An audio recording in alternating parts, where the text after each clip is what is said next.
And we are recording. This is the Sunshine Ordinance Task Force Compliance and Amendments Committee meeting for the City and County of San Francisco. This is our remote regular meeting. The Listen public call-in phone number is 1-415-906-4659. The meeting ID is 697-524-200#. If you wish to make a statement during general public comment, please press *6 and unmute your telephone to speak. Please press *6 to mute your telephone once you are done with your statement. Today is Tuesday, April 27th. It is 4:42 p.m. Remote access to information and participation. In accordance with Governor Newsom's Executive Order number N3320 declaring a state of emergency regarding the COVID-19 outbreak, and Mayor London N. Breed's proclamation declaring a local emergency issued on February 25th, 2020, including the guidance for gatherings issued by the San Francisco Department of Public Health, guidance for gatherings issued by the San Francisco Department of Public Health officer, aggressive directives were issued to reduce the spread of COVID-19. On March 17, 2020, the Board of Supervisors authorized their board and committee meetings to convene remotely via Microsoft Teams and will allow remote public comment via video conference. Members of the public may participate by phone or may submit their comments by email to cheryl.leger@sfgov.org. All comments received will be made part of the official record. Sunshine Ordinance Task Force agendas and their associated documents are available at sfbos.org/sunshine. The public comment call-in number is 1-415-906-4659. And once again, the meeting ID number is 697-524-200#. As the COVID-19 disease progresses, please visit the Sunshine Ordinance Task Force website regularly to be updated on the current situation as it affects the legislative process. Meeting decorum. Any member of the Sunshine Ordinance Task Force may call for decorum due to disorderly conduct of meeting participants.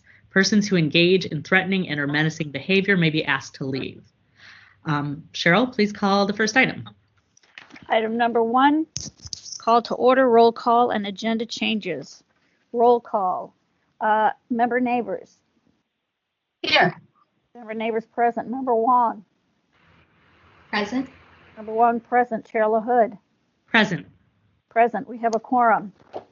Agenda changes. Yes, I heard from Michael Petrellis this morning. He emailed me and asked to withdraw his 2 files. They are item number 5, file number 20085, item number 6, file number 20101. He asked to withdraw these matters at about 10 o'clock this morning. So that's our agenda change. Well, those are major agenda changes. Thank you for the update. Are there any other agenda changes? As far as I know, no, nobody has gotten in touch with me. It will just be item number 7 and item number 8 for today's meeting. Okay. In that case, please call the next item on the agenda. Item number 2, approval of the October 27, 2020 Compliance and Amendments Committee meeting minutes with amendments. I heard from Mr. Hillier regarding these minutes, and he is insisting upon additional changes that he said I didn't make, which I will review again. So I suggest that we move to continue to the next CAC meeting. I'm willing to continue. Do we need to vote on that, or we'll just continue to the next meeting? The one thing is I would like to make this available for public comment in case there's anyone else out there who wants to suggest changes so that you don't have to do it again. Right. So members, if you're okay with that, we'll open it up for public comment. Yes. Are there any members of the public wishing to comment on the October 27th, 2020 Compliance and Amendment Committee meeting minutes, currently with amendments, but is there any additional comment on these minutes before we make additional changes?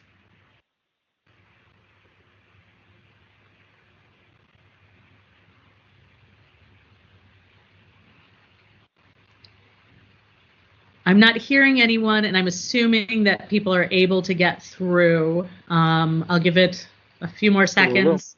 Oh, hello. Is there someone there wishing to make comment? Hello.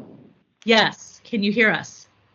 I can hear you now. I disconnected myself inadvertently. Okay. What do you want? Are you taking public comment on item 3? We are taking public comment on item number 2, which we are actually continuing. This is the October 27th, 2020 Compliance and Amendments Committee meeting minutes. We are continuing these to the next meeting, but because they're on the agenda, if there was anyone here who wanted to make comments on these minutes, we will allow those. Would you like to make comments on these particular minutes? I would like to make comment. Okay, one moment, please. Cheryl, whenever you're ready with the timer. Go ahead, Mr. Warfield. This is Peter Warfield, Executive Director of Library Users Association. We can be reached at libraryusers2004@yahoo.com and by U.S. Postal Service at the address P.O. Box 170544, San Francisco, California 94117-0544. I want to thank, I guess, the chair, who I can't see, for taking public comment, which is appropriate because, number one, it should be taken, and also because it should be taken on every agenda item. And so I appreciate that's happened, something like that happened before, and her preference was to take public comment in case of any kind of doubt, and on every agenda item. I'm glad to hear that accuracy of some sort is being considered even as coming from one person. I think it would be useful if there was some way, if Mr. Hillier has said why he wants to postpone.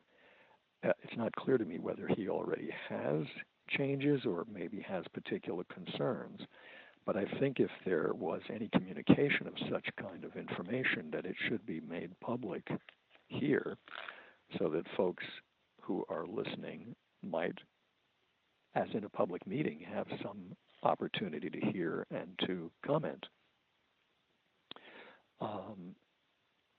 So that's what I can say, and I'm glad you are looking for accuracy in the minutes. That is good news and reassuring. But I don't have any particular comments on that particular date of minutes. Thank you. Are there any other members of the public wishing to make comment on this particular item, the minutes from October 27th, 2020?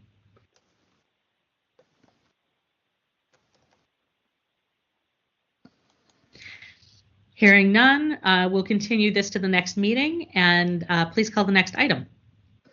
Don't we have to take a vote on this?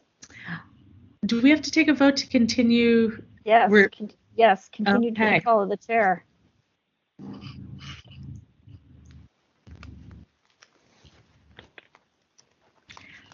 Would someone like to, or I guess, can I make a motion to continue to the call of the chair?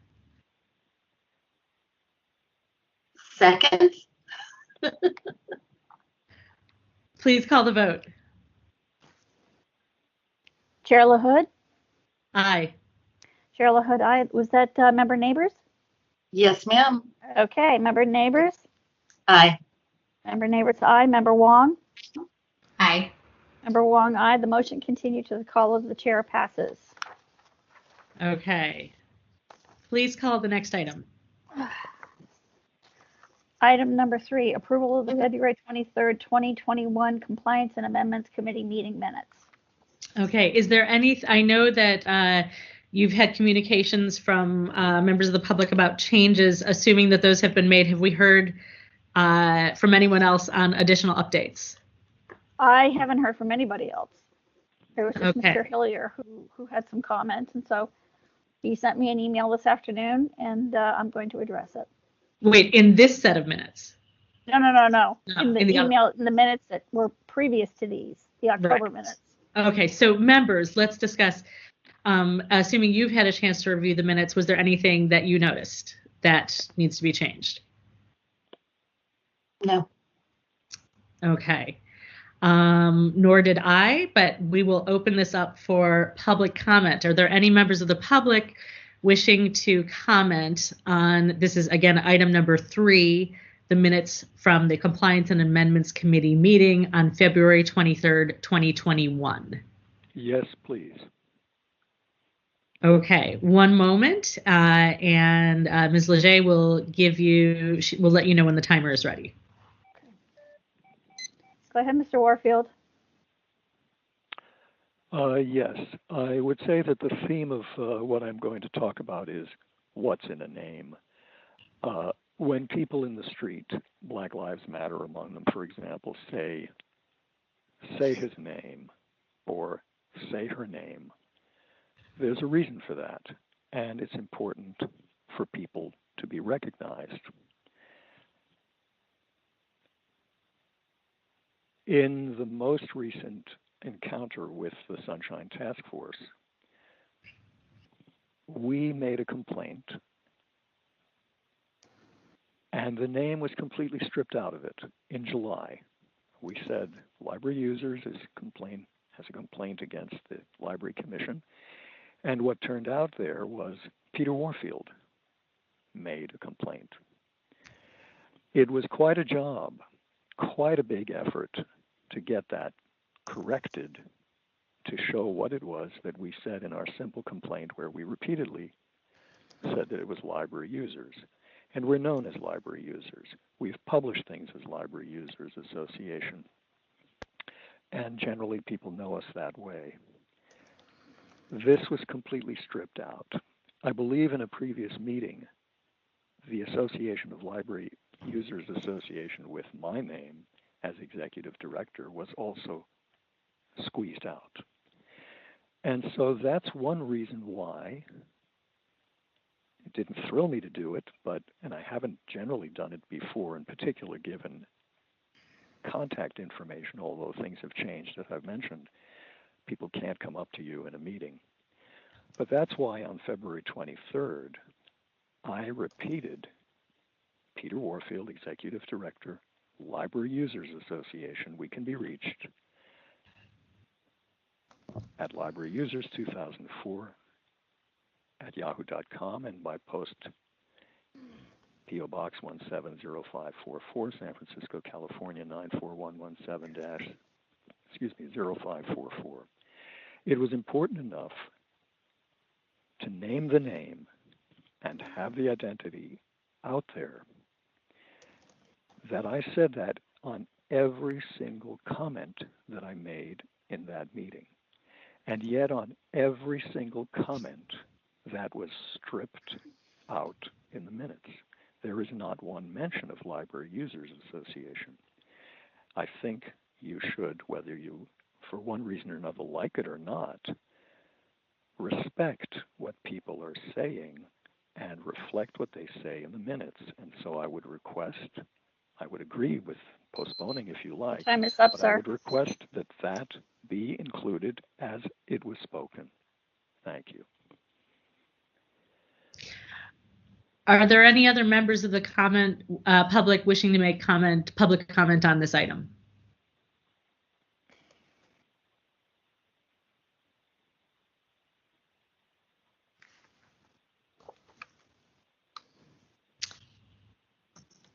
Seeing none, and I just realized that I took public comment before we had a motion on this, but we did that, and we can take a motion to, would anyone like to make a motion to approve these minutes with the modification that Mr. Warfield's organization and title are included with his comment in these minutes? In the minutes from February. So moved. This is Member Wong. Okay.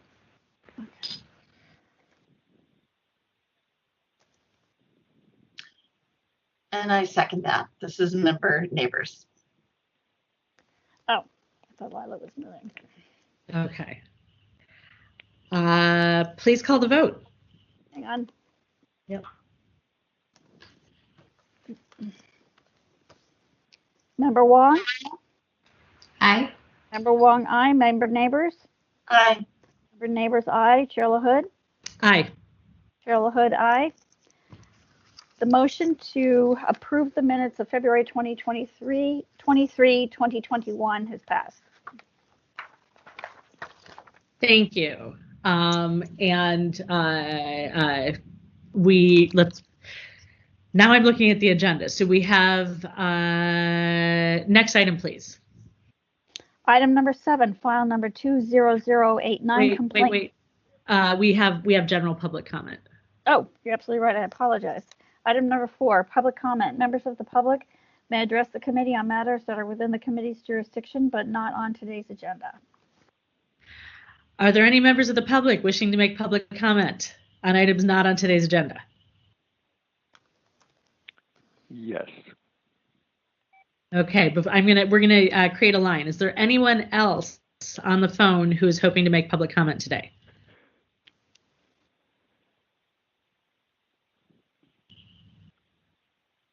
I'm not hearing anyone else. Ms. Leger, when you are ready for our speaker. Mr. Warfield? Yes, thank you. This is Peter Warfield, Executive. Pardon? Go ahead. This is Peter Warfield, Executive Director of Library Users Association. We can be reached at libraryusers2004@yahoo.com, unlike in a normal meeting when persons can just come up to us.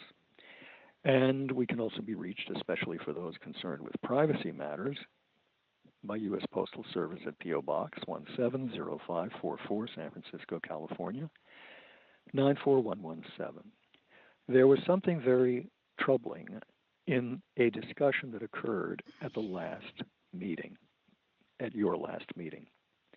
Mr. Chafee's complaint had been requested to be not heard at that meeting, or you figured to do it anyway because he wasn't coming. But it appeared from the discussion, which I've reviewed, that members of this body and perhaps the whole of the task force did not get the letter that he addressed to the chair and members.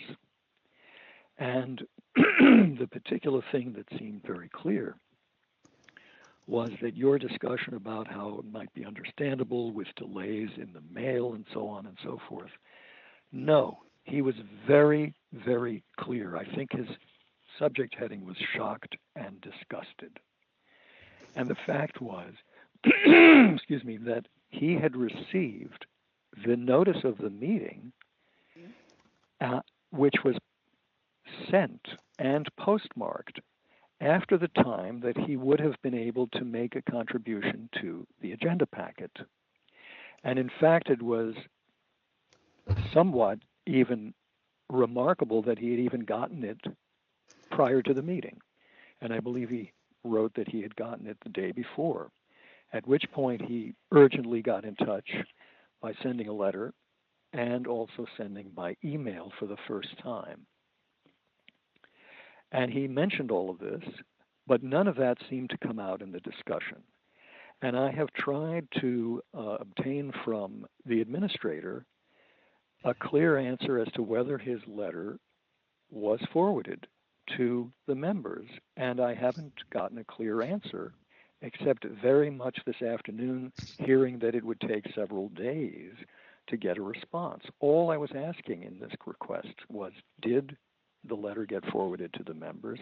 And I wanted to see when and to whom. And that's very troubling that you would not see such an important letter for your immediate hearing as well as for in general his concerns about the task force in general. Thanks very much.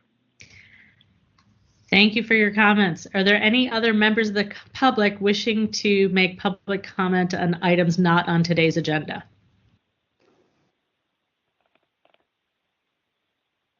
I'm not hearing anyone, so let's close public comment and take the next item, please. Item number 7, file number 20089, complaint filed by Maxine Dugan against the Department of Public Health for allegedly violating Administrative Code Section 6721 by failing to respond to a records request in a timely and/or complete manner. Thank you. Do we have, is the petitioner here? Before we begin, Yes. Chair, I have a disclosure to make. Yeah. I own this is Member Neighbors, and I own a small consulting firm. We're currently a subcontractor to the Capacity Building Assistance for High Impact HIV Practices Program, which is a project of the Center for Learning and Innovation program at the San Francisco Department of Public Health. And my primary work is documenting a virtual learning community that educates health workers about best practices for PrEP administration. I consulted with Mark and Helen, our city attorney's office representatives, to explore whether or not I need to recuse myself from hearing and acting upon this case today. We found no justification for doing so, but I did want to disclose that relationship with the Public Health Department before we begin. Thank you. I appreciate that, and thank you for making sure that all of that information is in the record. We appreciate that. So I'd like to know, is the petitioner here with us on the call?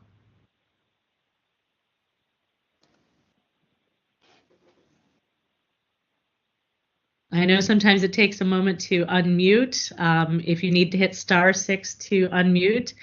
Is Maxine Dugan on the call?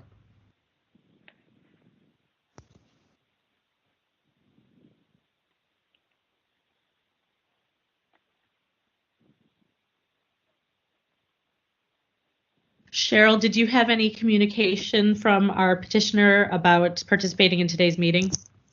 I didn't hear from either the petitioner or the respondent, and they got notice. Okay, is the respondent here? I sent Veronica Vian notice of this hearing. She's the custodian of record of public health. Okay. So we did not hear, so we've not heard from either, and it seems that neither the petitioner nor the respondent is here. Members, what would you like to do? We can continue this. I mean, this isn't members, this is Cheryl.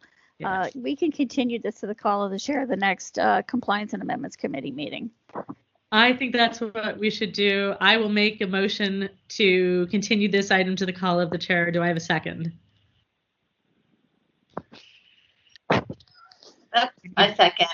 Okay, Member Neighbors seconds. Could we please take a vote on this? Or wait, actually, I guess because we're taking a vote, we do need to see if there are any members of the public who would like to make public comment on this motion. Before we do that, I just want to check with Victor if we're following the correct protocol. Thank you. Truthfully, we should be making a motion to file and close this matter. And unless we hear from the complainant within 30 days, I believe is the number. Table the matter. You know what? That's Yeah, I will rescind. You're going to rescind my original. Rescind your motion. I will rescind my motion. Yes. I'm going to make and a then new if we motion. hear from them, if we do hear from them, we will just keep it open and reschedule. But if we continue it at this point in time without hearing from the parties, the matter goes into limbo for us, and we don't like to do that. Okay, that's good advice. Thank you very much, Victor. Thank you, Victor. So I am making a new motion. So I'm rescinding my motion. I'm going to make a new motion that we close this file unless, and if we hear from the petitioner again, it may be reopened in the future, but for now we are closing this, and that is my motion. Do I have a second? This is Member Neighbors, I second. Okay. We will now, because we've made a motion, we will open this up for public comment. Are there any members of the public wishing to comment on this motion? Yes. Okay, one moment. Second, Mr. Warfield, I have to get ready here.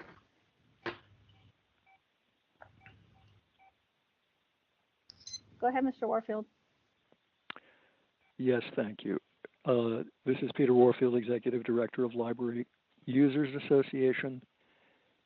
We can be reached at libraryusers2004@yahoo.com and at P.O. Box 170544, San Francisco, California 94117. We have no knowledge about the particularities of this and are not a party in any way to this complaint. I wanted to say that I'm disappointed there wasn't public comment on the two previous complaints, which you seem to have removed from the agenda, figuratively speaking, without public comment at all. What I want to say is that it's troubling that people have come a long way, and it seems that there is a very considerable number of folks who seem to be withdrawing or in some other way not going forward. I know that a lot of people have put a lot of work in, including yourselves, including the administration, and including the public. And it seems to me that there ought to be some interest, not that you have to, and not that it's mandatory, and not that anybody even has to respond to you if you're questioning or asking why they are withdrawing. But I do think that for the sake of not wasting time and also understanding what's going on, it would be useful to make some efforts with regard to what's going on. As I say, particularly with people, well, there are quite a few people that have withdrawn recently, in my recent experience, that have in the past taken things through to their completion at a full task force hearing. I'm not familiar with Maxine Dugan or her record with respect to complaints. What I would say is I think it would be worthwhile within your activity to see that you can find out. Actually think that it would be useful to have some solicitation of the public in general on an agenda item about how they think Sunshine is working.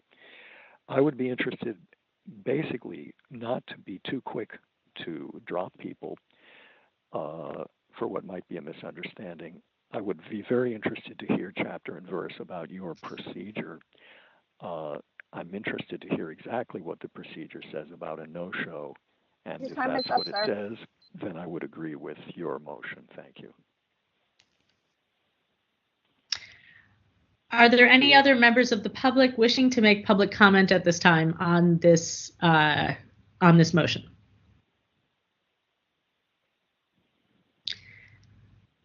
Hearing none, I would just like to clarify something that was said earlier. If we hear from the petitioner and the petitioner wants to reopen this case, we will reopen it and be happy to hear it at a later date. The reason we are closing it is that if we leave cases open and they aren't, and the petitioner does not proceed, it causes administrative problems. So we will allow petitioners to reopen cases that have not yet been adjudicated. Ms. Leger, please call the vote on this one. Oops. I just want to add that the petitioner has 30 days to reopen the complaint. After that, it will be tabled for good. Thank you for the clarification. I appreciate that. Okay, Chair LaHood? Aye. Chair LaHood, aye. Member Neighbors? Aye. Member Neighbors, aye. Member Wong? Aye. Member Wong, aye. The motion to close the file passes. Okay, please call the next item. Item number 8, file number 19140, complaint filed by Stephen Malloy against the Department of Human Resources for allegedly violating Administrative Code Section 6721 and 25 by failing to respond to a request for public records in a timely and/or complete manner. This matter has been heard before the task force and an order of determination was issued. I believe it was in the file. At this point, I understand that Mr. Malloy has not received his records. Mr. Malloy, are you on the call with us today? Yes, I am. I'm here. Okay, thank you, Mr. Malloy. Is there a representative from the Department of Human Resources here with us on the call today? Hi, yes. This is Ted Wazinski, representative from Department of Human Resources. Thank you for joining us today. We appreciate you being here. Hang on one second. Okay. Members, as we know, we had issued an order of determination. This was escalated. I believe we also sent a letter to ethics. I'd like to ask Mr. Malloy to give us an update because I believe he was sent some documents, but that I think he felt as though they did not satisfy the order of determination. Mr. Malloy, could you tell us what you have received and to what degree it addressed your request? Can I just say one thing? I want to know if we're going to time this. Are we not? I think we should let the petitioner speak. I don't think we're timing this because this is not, this is for compliance. And but I will ask Mr. Malloy to be succinct in his explanation. Sure. Thank you. No, I did not receive anything further than what we already had. Mr. Wazinski, if I'm saying the name right, essentially forwarded me the same documents that we have been reviewing for the last many months as part of the SOTF. So we did not receive, under the sunshine, we're supposed to receive the citations as it relates to laws. We're supposed to receive metadata. We're supposed to receive information related to the redaction. We're supposed to receive all emails from all parties associated with the information, and none of that happened. So the order was not complied with. Okay, Mr. Malloy, thank you. Mr. Wazinski, I'd like to give you a chance to respond. Mr. Malloy says you forwarded some documents, but they were ones he already had. Can you explain to us why what was sent, why there weren't citations or keying of redactions, or I guess metadata provided when requested, and why the emails from the parties the emails he requested from particular parties, why those were not provided? Hi, sure. So I received and first I want to start this off with saying I was approached this with sort of an investigative standpoint here, because I was kind of working retroactively through this, as I am newly a EHR's custodian of records. So I looked first at, the original request and also the Sunshine Ordinance Task Force order that I received. And I basically worked my response off of the different points in the Sunshine Ordinance Task Force order. And so basically what I was able to do is find out what was given to Mr. Malloy and what was requested. And there are no additional things that we withheld besides the redactions that are found within the emails that we gave Mr. Malloy. I forwarded him the same things that we gave Mr. Malloy before, but with an additional footnote about new citations, citing the redaction laws that were used to withhold part of that email. So that was the new citation. I believe also in the email to him, I also used those new citations, which are definitely different. So that's really what happened. There isn't like any additional things that we're withholding. We didn't remove any metadata from those emails. And I tried to follow through with everything that the Sunshine Ordinance Task Force should do in their order for case 19140. I believe the one citation was the violation of Administration Code 67.21E for not sending authorized representatives to the hearing. In my letter, I noted that DHR did indeed fail to do that, but as the new custodian of records, that I hope that I will be notified of any meetings that we should be sending a representative to, and that I will work to make sure that we are complying with that moving forward. The order also said that we violated Administrative Code 67.24H for deliberative process exemption. I explained that that citation was not really the one that was needed for that, and I provided the proper citation for that as well. By not keeping withholding to a minimum, I explained that all of the withholdings were part of an email that was attorney-client privileged work product under the correct citation. And the last part of the order was violation of Administrative Code 67.27 by not providing a footnote and key legal citations. I put the footnote in the redacted email and also provided the key legal citations within the email I sent to both Mr. Malloy and the Sunshine Ordinance Task Force. Thank you. Okay. Member, may I redirect, please? It's important to look at the evidence. It's important to look at. Hold on, Mr. Malloy. Mr. Malloy, hold on 1 second. I actually want to give the members a chance to ask their own questions. We will circle back with you. But members, based on what we've heard and based on what you've read in the file, I want to give you a chance, if you have any specific questions, to ask either Mr. Malloy or Mr. Wazinski.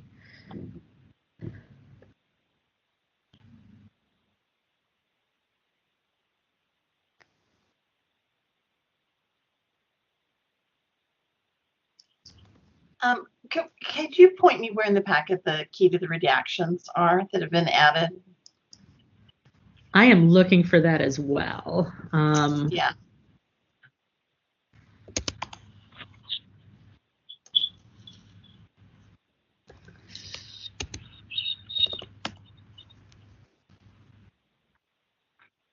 I don't think his information is in the packet.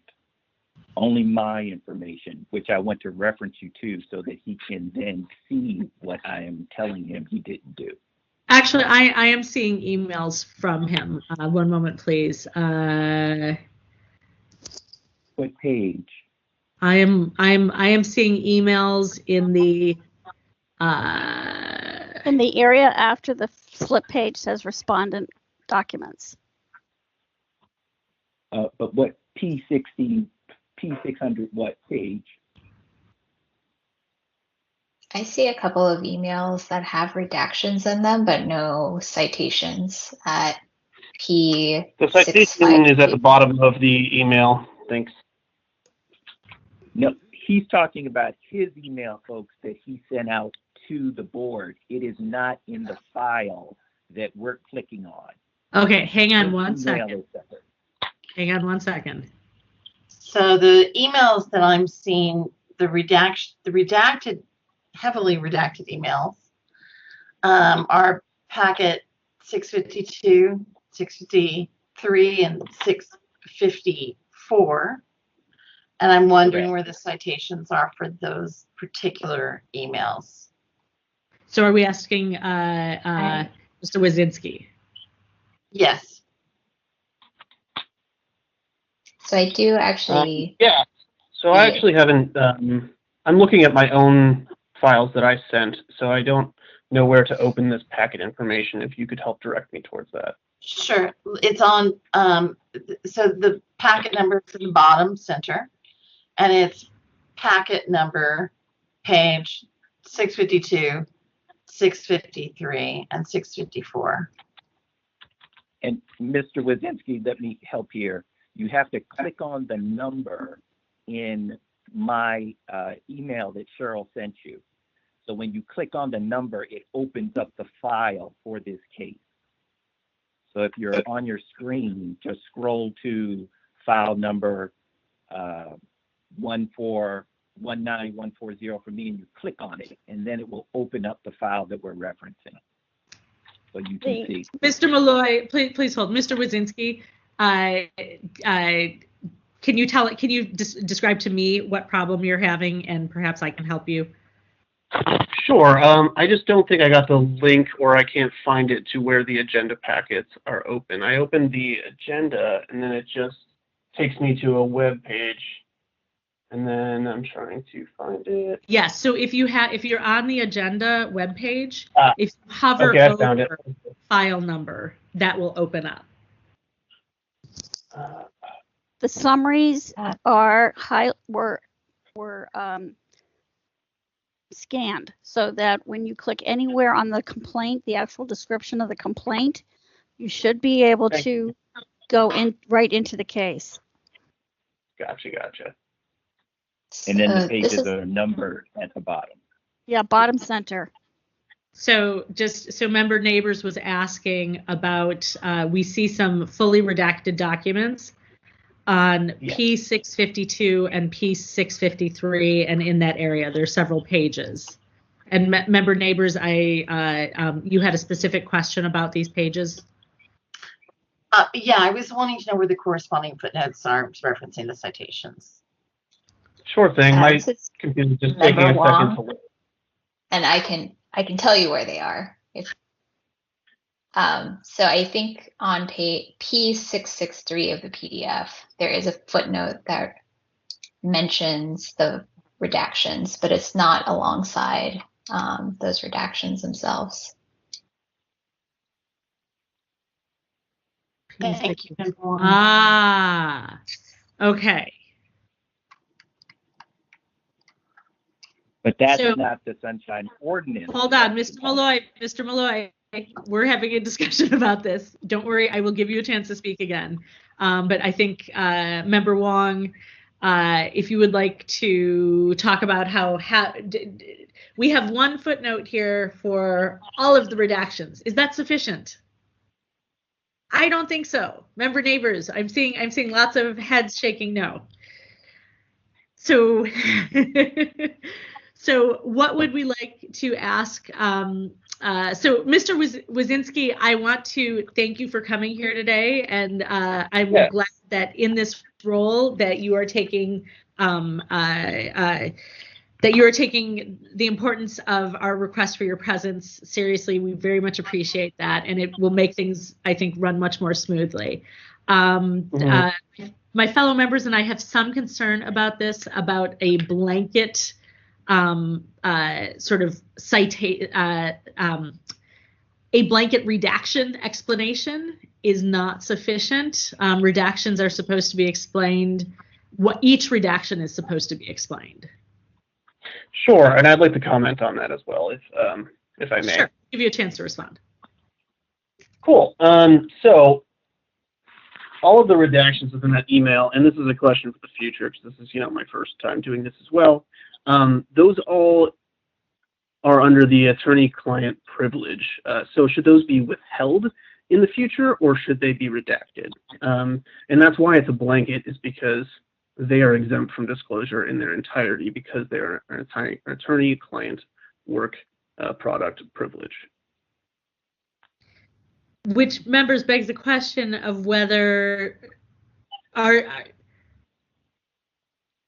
if these are attorney-client privilege, I don't know that they were public documents in the first place. Which is why they've been redacted in their entirety. Which is not in compliance with the ordinance. That is California code, not the SOTF. You still have to tell me what that legal citation is, what it references, and you have to include the metadata. No, if something's exempt, then it's exempt in its entirety. That is not correct. Mr. Malloy, we're not here for you and Mr.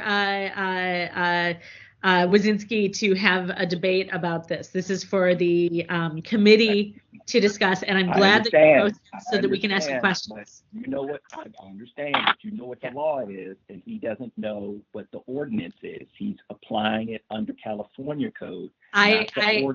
I appreciate what you're saying. Listen,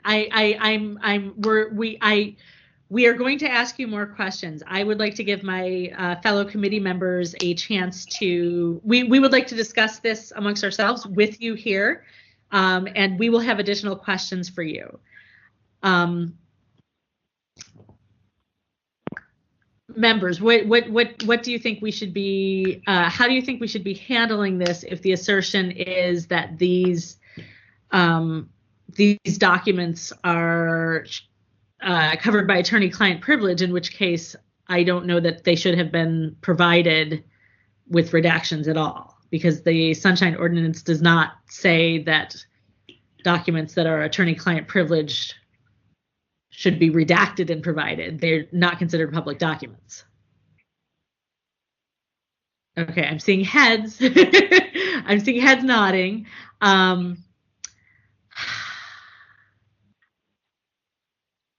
Okay, so how did they come to be shared in the? So is the point here that they were mistakenly shared in the first place, or that they were rightfully shared and should be redacted as follows from I can comment on that if you'd like. Yeah. Okay, so in my investigation of this past, case, I was looking through the emails of when people were, trying to gather these materials, if at all they were, present, in order for review to see if they should be disclosed or redacted or withheld for any whatever reason. And it's clear that they, I think it was Mr. Henry Vong that was one of my predecessors, and it seemed that he got the intent right, that they were attorney-client privileged documents, but that he was unaware that they then are not public documents and so should not have been given. And I think it was strange that it was part of the email chain, right? So at one point in time, city attorneys jump on and they say, like, hey, speaking of this, we would like to talk about this, blah, blah, blah. And so it's, stuff that then becomes privileged information. So it was about half of this email chain in which I would say it was, client attorney privilege. And so I think then he just wasn't sure whether just to exclude, those pages entirely or just redact them to, I don't know, maybe maintain the integrity of like the length of the conversation. I'm not sure, but yes, I believe that, this was done. Oh man, I think it was November of 2019, I think was it when this was initially filed.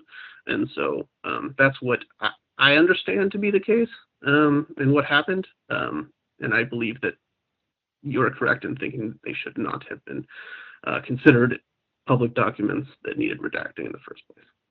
Okay, so then your assertion is that the reason for not disclosing the metadata, header, state, that information is that the entire discourse is an attorney work product and therefore was mistakenly included in the packet by your predecessor. Is that right? That is correct. Okay. I have a question. So, and just to be clear, but other emails that came before this, before the attorneys jumped on and it became attorney-client privilege, were those provided with the metadata? I can't be sure if that's all they provided. I can look to see what else we can give them. Again, this is, my first kind of run around with this type of metadata request. And I didn't see that in the Sunshine Ordinance Task Force order specifically. So I was just kind of addressing what was given and whether there were any mistakes with it. If there are any metadata that I can provide with the email part, like the partial emails that were disclosed, I'm very open to finding that information and providing it. Actually, and perhaps we should ask Mr. Malloy, because I think we might be using the term metadata broadly when he might mean headers and to and from rather than IP addresses. Mr. Malloy, can I ask, when you cited metadata, were you looking in particular for headers, or were you looking for more of the back end information on these emails? I was looking for the ordinance compliance that member Chair Wolf has consistently described, that you cannot remove under the ordinance what I refer to as metadata. I would say is what you're referring to as a header. That you still have to identify the to and the from. You don't reveal the context of the email, but you still have to give me that. You can't black out the entire document. That is illegal under the Sunshine Ordinance. And if you do claim attorney-client privilege, which is allowable, you still have to index that information. You still have to give the law that it refers to, and you have to do that under the ordinance. And he didn't do that. He complied with the California standard, which I don't have an issue with, but he has to comply with the Sunshine Ordinance requirements. And Member Wong can maybe clarify as an attorney. This is Member Wong. I'm actually not an attorney. I'm a software engineering manager. You always seem to know the law so well. Mostly just reading it as we go. So trying to learn it over time, but thank you. Okay, so it sounds like, just to summarize where we are at this point, it sounds like Mr. Wazinski is saying that his predecessor, it appears, may have released documents that were not public documents. So I think we should make sure that we agree about which ones we're referring to in that category, and we should stop seeking additional information about what is in those documents, but that we would need. And actually, members, I'm turning to you a little bit for this. Do we need item by item citation for withheld because it's not a public document, attorney-client privilege, or can we say this collection of documents is covered by attorney-client privilege?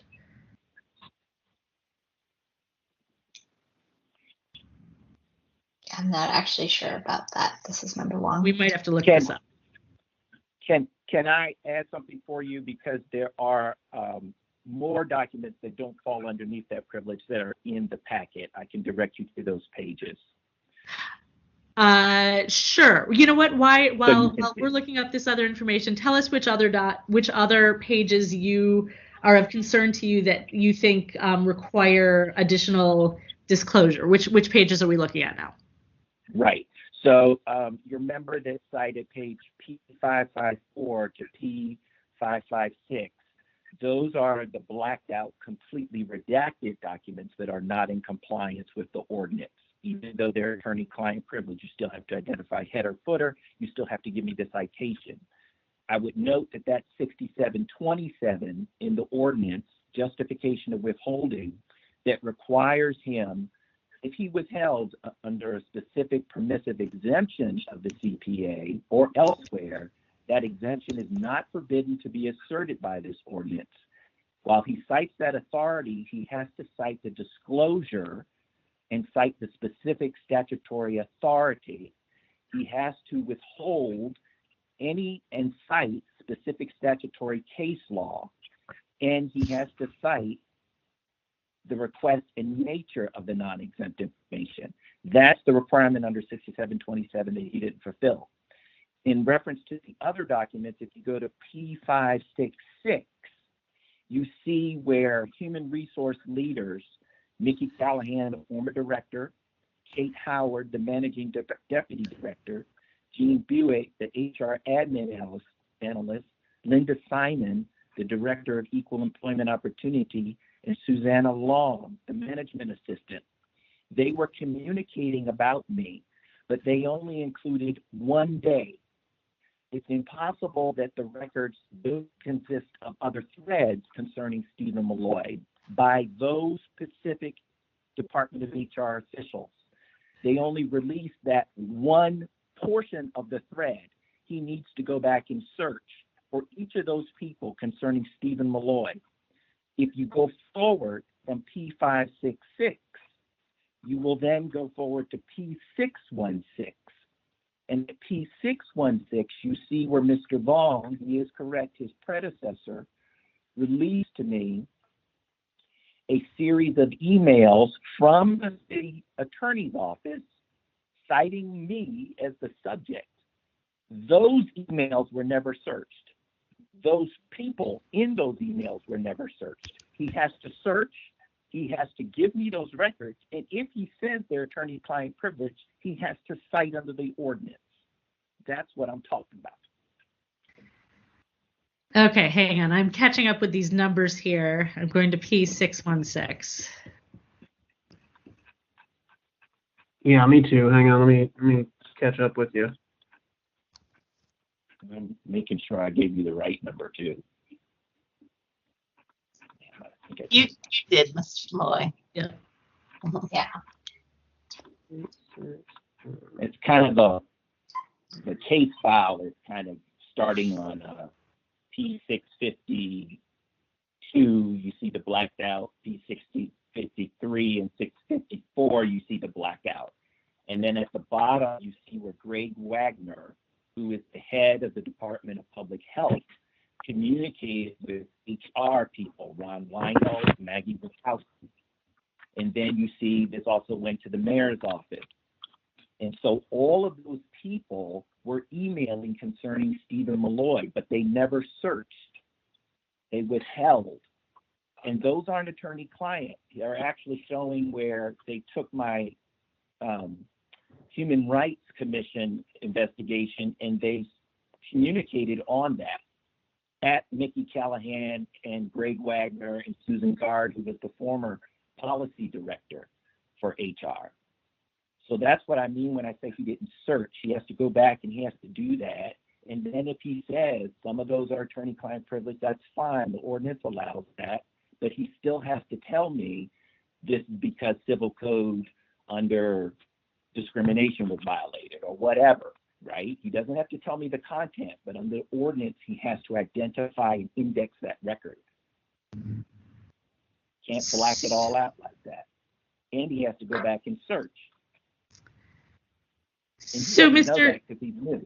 Wazinski, regarding the document, the documents that which Mr. Malloy says are related to the ones that are in the 616, 617, 618 and following zone and the specific people he's mentioned, were you able to look for emails exchanged among those people?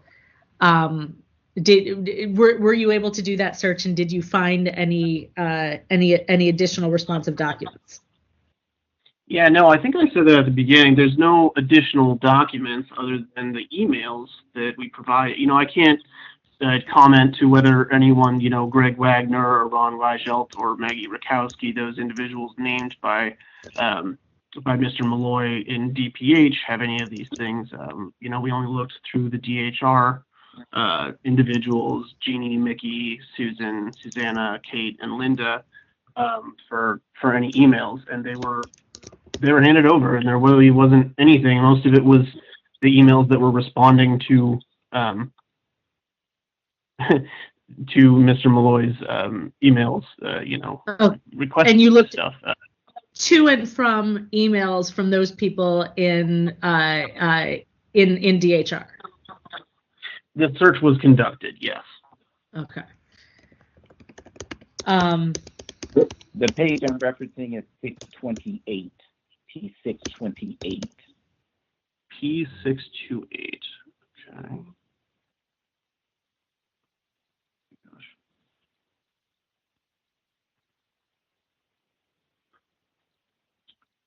Just to clarify, are you so when you say that the search was conducted, are you referencing the past search by your predecessor, or are you saying that since you looked at the order of determination, you've gone back and redone the search in a more stringent manner?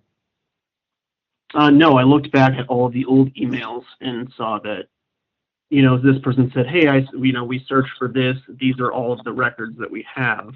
Again, I can do that again if you'd like. I'm happy to do that. I just, I also assumed that the search was conducted correctly, but I would do it again. But I can see that it was completed and that everything that they had was handed over. So.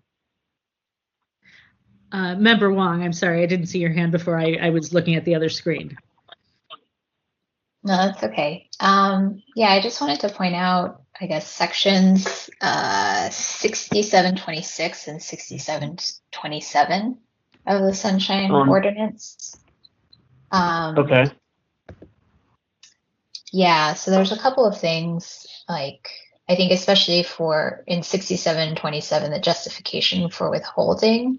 I was looking at section D. It says, when a record being requested contains information, most of which is exempt from disclosure under CPRA.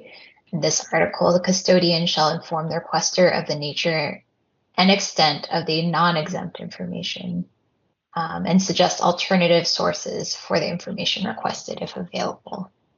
So you still have to disclose the non-exempt information, which might include the to and from. Is that what you're suggesting? I think so, yeah. Correct. That's what Member Wolf always teaches. Okay. Yeah, my understanding is that, we, in examining this before, particularly 6727G, we have found in previous cases in orders of determination, date, name, or to and from, maybe even subject line of the header information should not be redacted without a pretty strong explanation or rationale for doing so. Okay. And just quickly, it's page P628 that includes the people that Mr. Wazinski should be including in his new search that were not before by his predecessor, for sure. And as you can see on page P628, the Department of Human Resources is communicating with a number of different people across different departments, from the City Attorney's Office and Department of Public Health and Department of Human Resources. So he has to go back in and punch in Raphael Ofersky's email and Stephen Malloy, Van Norston Julie's email and Stephen Malloy, Greg Wagner. He has to go back and do that. Predecessor did not do that. And so what I'm saying is that's not just one day, which is what the predecessor said. The predecessor said, oh, it was just this one day at 5:39 p.m. That's impossible. All of those people clearly were communicating, and they don't want to give the information, right? Including the Sunshine Ordinance info, which is you still have to identify for me. And that's the due diligence that has not been done with this material evidence, and it needs to be completed. That's all I'm asking for.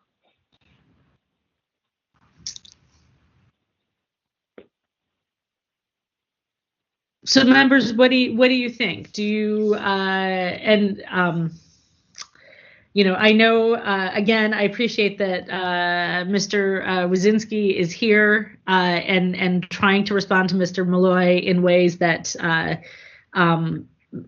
maybe previous participants did not or were not able to. Should we ask him to go back and I hate to ask you to redo work, Mr. Wazinski, but I think if we could ask you to go back and do these searches yourself, and with these the specific names that Mr. Malloy requested, and then with the guidance that my fellow member Wong had suggested, if the record contains information that's exempt under the CPRA, we would still need you to be able to show the to, from, the date, the name, subject line, unless there's something in there that would be exempt. So the header info, even if the contents can be withheld. Okay, So I just want to double make sure on that point. You're saying that if a record should not have been disclosed due to attorney-client privilege and is not a public document, we still provide to, from, and dates and subject line? No, these are different documents. If it was and members help me with this, but if it was attorney-client privileged to begin with, it was not a public record. And it should not have been included in this batch. Great. Okay. Then good. And Mr. Malloy, you agree with that too, right? No, I don't. I noticed there was a disconnect there, I believe. What I understand from Member Wolf is that any document, and I would direct you to page P596. P596, as part of my process, I identified where in the ordinance I was saying that there was a violation. And so you see that on page P596, I was saying that the city attorney and the Department of Human Resources still have to tell me under 6724 if they say we don't want to disclose in its litigation material attorney-client the record of any confirmed misconduct. Because the reason that they are redacting it is because there was a potential for a law of misconduct or discrimination. That has to be part of this process. Then under 6727, to Member Wong's point, the reason that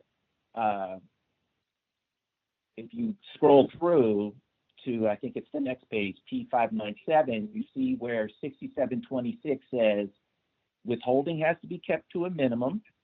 Information that is exempt from disclosure has to be masked, deleted, or otherwise segregated and keyed by footnote or other clear reference to the appropriate justification for withholding. And then point C, if it is a withholding based upon civil or criminal liability, you still have to cite any specific statutory or case law. And then point D, to Member Wong's point, you have to also tell me the nature and extent of the non-exempt info and suggest alternative sources. And that's sure. So that's the he has to do, even if the document is attorney-client privilege. That's fine. The ordinance is not saying you can't redact it. The ordinance is saying, as a supplement to the California Public Records Act, because we here in San Francisco are more liberal, that these are the things that you're required for the city agency of San Francisco. And so that's what I need you to do, is to follow the ordinance. Cool. May I comment back on that as well? Sure. Thank you. I think, in something that you cited yourself on P597, it says, no record shall be withheld from disclosure in its entirety unless all information contained in it is exempt from disclosure. And that's under express provisions of either the CPRA or some other statute. And as these are attorney-client privilege, they are not public documents. And so we would not have to, and so that's why they should have been withheld in their entirety. No, under the Sunshine Ordinance, as the chair, who is not here today, will tell you, you still must disclose like header footer information. Yes, you may, and there's an attorney that normally sits in on the full task force that also said this. Even under attorney-client privilege, you still have to disclose that portion of it, which is not attorney-client privilege, and that is header information, footer information. And then the special ordinance requires that you identify the law when you do that. You have to do that here in San Francisco. For public documents. I'm going to pause the back and forth conversation. The members, my fellow committee members and I are taking a close look at 6726 and 6727 right now. If you could just be patient for a moment while we take a close read on this. I'd also recommend looking. This is 6724. This is Member Wong again. Yes. 6724 is also the section we want to take a look at because it also references the CPRA and Government Code section 6254, which is mentioned in that redaction footnote.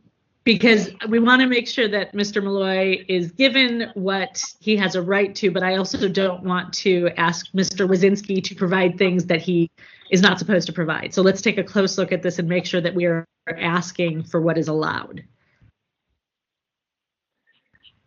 And quick sidebar note, just quick note. One last one, and then you got to give us a chance to think. I know. Is that when you look at those pages that I provided you, Mr. Wazinski, they were holding meetings. They were scheduling and holding meetings. And the meeting information also has to be provided. And it was not. Okay, Mr. Malloy, hang on, because if it's staff meetings, if it's just staff members, that's a different situation. So hang on one second. Technically not, because under 6724, advice on compliance with analysis of an opinion concerning liability under any communication is included. Okay, hang on. Now, just if you guys give us 1 second, or give us a moment to my committee members and I are taking a close read at this.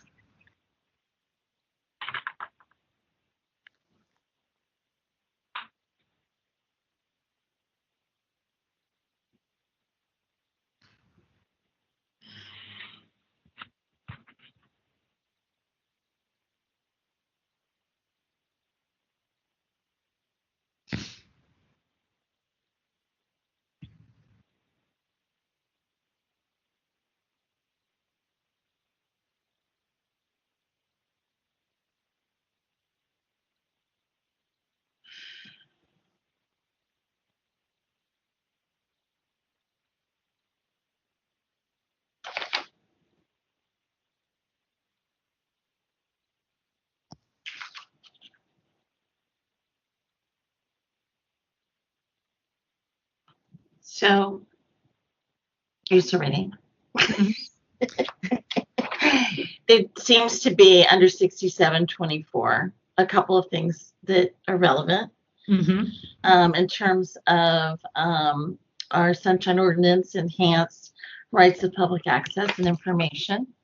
One is 6724 B2,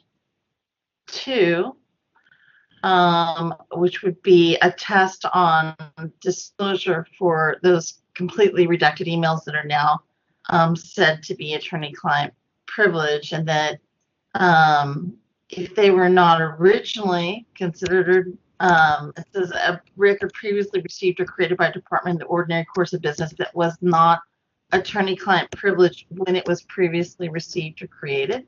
So if at the time that it was received or created, if it was not, you notice some of the emails in there actually that are not redacted or stamped for attorney-client privilege, but they are not redacted.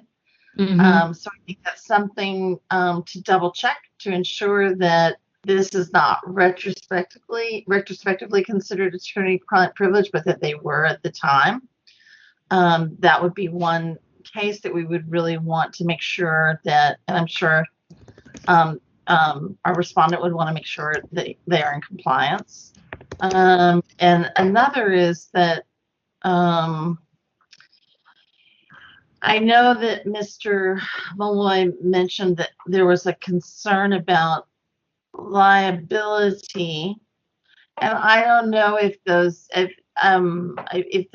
I guess we would want to make sure that we're applying anything about any knowledge, if the attorney-client privilege is about litigation, ensuring that we're applying these particular litigation policy items to those emails, and if they're not concerning litigation, they may not meet these particular requirements. So that's something, if the respondent is going to go back and double check, that would be something we might ask him to go back and double check for him. Okay.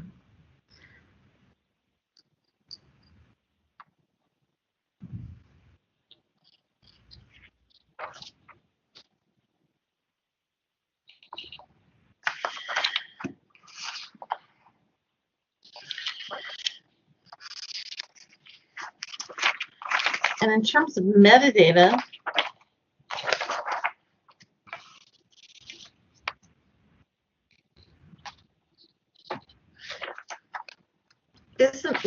that located? Oh, in that's all the- new.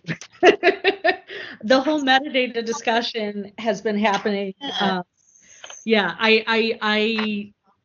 the much of that discussion has happened since the creation of the ordinance, and it involves interpretation of the ordinance. Right. So that comes from our orders of determination.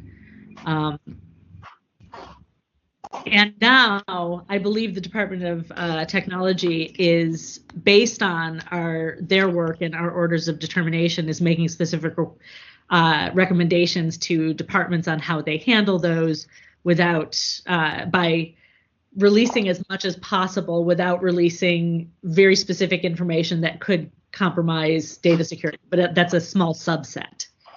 Mm-hmm.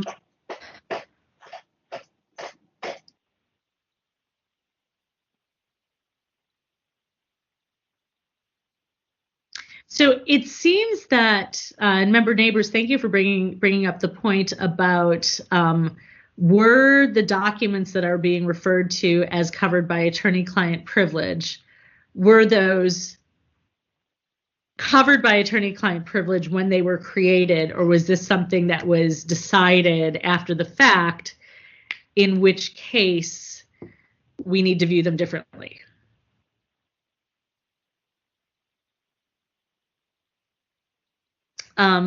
Mr. Wazinski, is that something that you know at this time, or would you have to look into that to make that determination?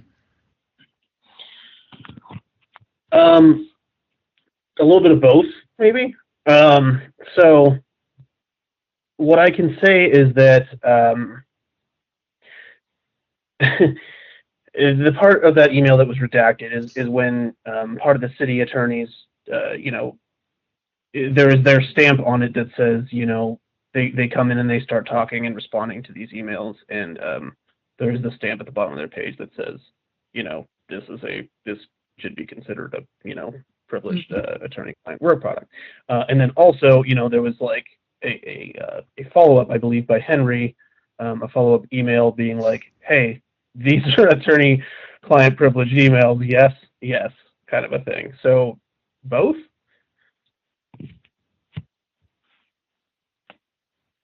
Okay. Does that make sense? Member neighbors, I see you shaking your head.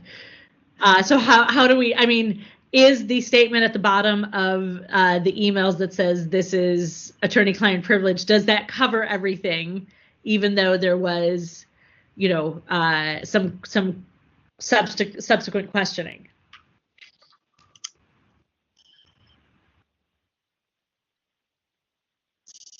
I don't know. Member Wong, I wish you really were an attorney. You could help us with this one for sure. The concern always is that you can, and this, probably goes without stating, but just plain speak, it's really easy for folks to use attorney-client privilege to not comply with the Sunshine Ordinance. And so we have to be extra careful and extra mindful of that, because people really can abuse that, but to mask all kinds of behavior that they need to disclose, or all kinds of commentary, or all kinds of collaborations that they need to disclose. So, that's why, I know it's a lot of questions, and I know we're kind of going back and forth, but that's why it's so important. And that's why that official stamp on there would probably be very important, and being very careful about not doing that retroactively would be important. My take on it would be that, you can't go backwards in time. You need to set out to say this is, just like you say, a closed session is a closed session. You need to set out to say this is an attorney-client privileged, communication, and you can't retroactively do that because you essentially haven't closed the session of your email. That would be my reading on it as someone who is very much wanting to protect the spirit of the ordinance, but I realize that it's also not covered in the policy per se. Okay.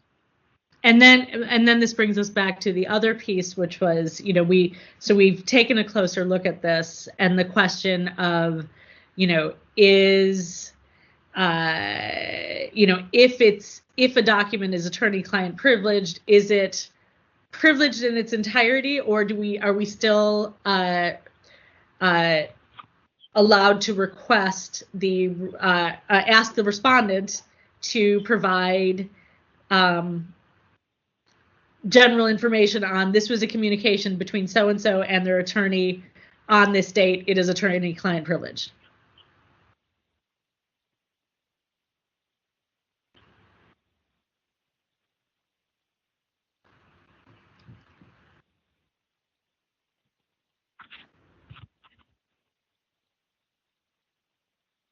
And Cheryl, we don't have an attorney on this call, do we? We do not. We do not. Yeah, our one attorney on the task force is Dean.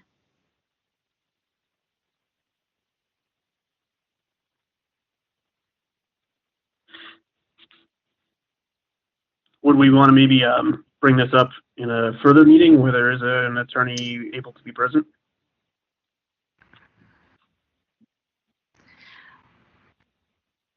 Could we just have Member Wolf send us an email after our meeting today? Because he speaks to this all the time in the regular task force meeting.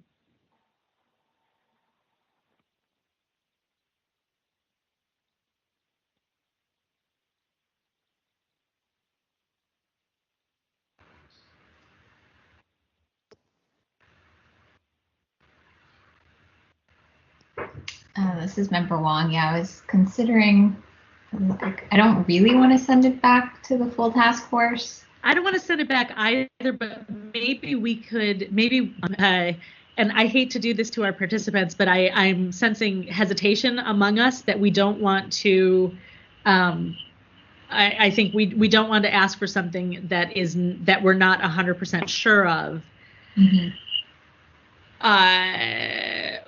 Perhaps we need to seek some additional information about this, and then based on that, perhaps, Cheryl, do we already have the agenda set for our next meeting? No, we do not. Okay. But we could do you want to do a continue to the call of the chair?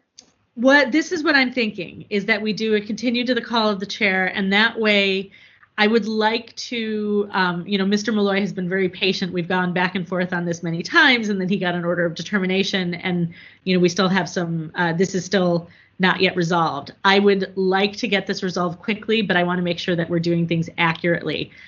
I'd like to say to the call of the chair that we would ask Mr. Malloy and Mr. Wazinski to come back to our next meeting. In the meantime, we are going to consult with we're going to consult with our deputy city attorneys on this, just to make sure that we are interpreting this correctly. And I don't want to ask Mr. Wazinski to do additional work if our request is not appropriate. I'm seeing my fellow committee members nodding at this. Mr. Malloy and Mr. Wazinski, I don't think I need to ask you, but I'm asking you, does this sound, actually, Mr. Malloy, since you're the petitioner, does this sound acceptable to you? Yes, it does. And I appreciate y'all's work today, and Mr. Wazinski too. You're the first person that showed up in any of these because of the serious nature of the attorney-client privilege. I'm just here trying to. Chair Wolf speaks on this often, so I think that clarification is good. Okay, so I am going to make a motion to the call of the chair that we hold off on making any decisions on this, that we seek additional guidance from our deputy city attorney, and that we ask Mr. Malloy and Mr. Wazinski to come back to our very next committee meeting, where we will have more information and I hope be able to make a specific request regarding compliance in this case. Do I have a second on this motion? This is Member Neighbors. I'll second. Okay. Let's open this up for public comment. Do we have any members of the public wishing to make comment on this motion?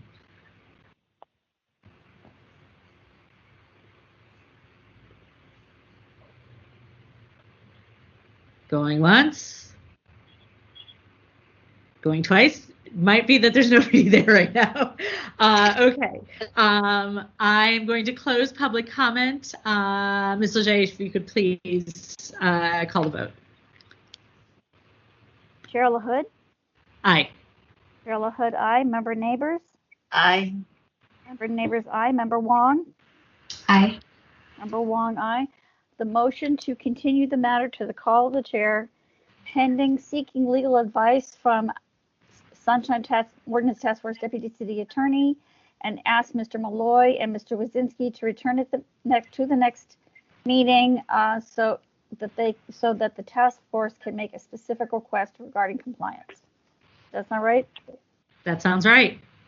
All right.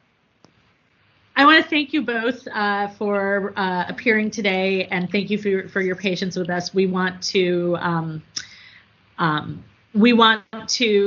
make sure that we are enforcing the Sunshine Ordinance accurately and faithfully, and as it was intended. So we appreciate your patience with this matter. Thank you. Okay. Thank you. Thank you. Let's call the next item. Item number 9, announcements, comments, questions, and future agenda items by members of the Compliance and Amendments Committee. Members, do we have a little bit of homework already from this last item? Is there anything else that you would like to bring up or discuss? It's actually been 2 months since our last meeting because now we are alternating. No, I want to clarify that. Okay, please do. As I think was discussed at the last task force meeting, there will be committee meetings 3 times a month, the second week, the third week, and the fourth week. Okay. And a task force meeting the first week of the month. The second week of the month will be EOT, and I've already got an agenda set with Chair Hyland. And so I need to complete an agenda for complaints and for compliance and amendments. So it will meet next month. We're just trying to get through the backlog, and the more committee meetings we have, the quicker we can get through all of this. Okay, so we will be meeting next month. We will. That is actually okay. That is a good thing. I think when we're meeting regularly, it's easier to stay on top of things, and also to make sure that we are addressing any additional research we need to do between meetings. Is there anything else that you want to bring up at this time? I feel like I need to go back through some recent minutes, because I think there may be some items that we do need to bring up again, but I need to go back and do a little research on that. Just as a suggestion, you can also look at your staff notes, because that has all the minutes. It doesn't have the votes, but it has the minutes and the actions. Yes, thank you. Thank you, I appreciate that. Future agenda items, ladies? Oh, member Neighbors was about to say something. I'm sorry. I'm wondering if I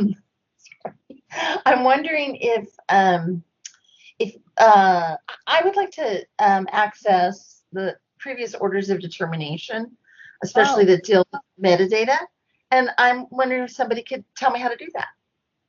I can send you a link to where they all are. They're all itemized by year in which they were heard. So we heard a whole bunch of 2019 cases, which are already under, I think it's Ordinance, SOTF order, and then the case numbers. You can look under each year.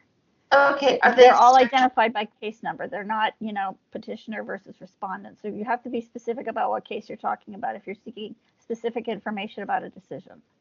Right, and it's not searchable by keyword then. No, but we're trying to get that. In fact, that is our technology committee is working on trying to figure out a way to have a database, which would be helpful to us for so many reasons, not the least of which is that we can like be today. consistent.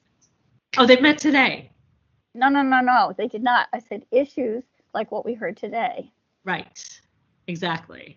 And having access to that kind of database, we know we can be consistent, which is really important. So, optimistically, it would be wonderful if we could have something.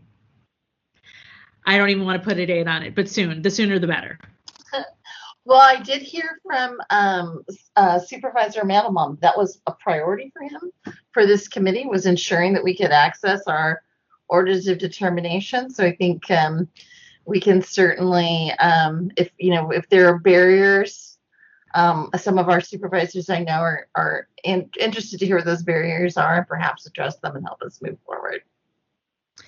So I know we're not supposed to get into detailed discussions here, but is there anything else that, knowing that that particular discussion is happening in another committee and is being addressed, is there anything else for this committee that either of you would like to see on future agendas? And if you don't have that now, maybe what we can do is let's think about what we might want to, if we have anything that we want to either bring up for the next agenda or just to have a conversation about in this portion of the next meeting next month.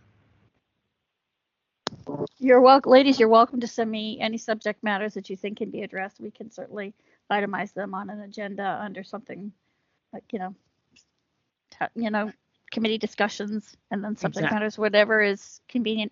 Or even if you have like printed information articles that you think would be, useful to the other task force members, I'm always glad to, get that information and share it with committee members. We appreciate that. That's actually very, very helpful. So it seems that we have nothing else at this time. Because we're being very good about this, I would like to open up this our last discussion to public comment. Is there any members of the public who still remain there who wish to make comment on this final item before we adjourn? Okay. No one there. Thank you all. Thank you, members. Thank you, Cheryl. Thank you, Victor. Item 10. Item 10 is adjournment. So I have 6:14. Okay. Great.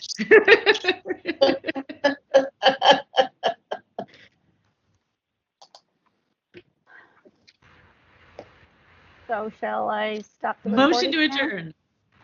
All in favor? Aye.